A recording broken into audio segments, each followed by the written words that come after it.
শুক্রবার রাতে মাইক বাজানো ব্যবহারের নিয়ম নিয়ে বিবাদের জেরে জাহাঙ্গীর মহল্লার ফয়েজে আমবাগ পুলিশ ফাঁড়িতে ব্যাপক দাঙ্গা শুরু হয়। উত্তেজিত জনতা পুলিশ ফাঁড়িতে হামলা চালায় এবং সরকারি সম্পত্তি ভাঙচুর করে।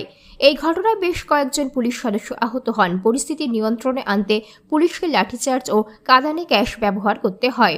এই ঘটনার পর আসানসোল দুর্গাপুর পুলিশ কমিশনারেটের সিসিটিভি ফুটেজ ও ভিডিও ক্লিপিংয়ের ভিত্তিতে অভিযুক্তদের শনাক্ত করার কাজ শুরু করে।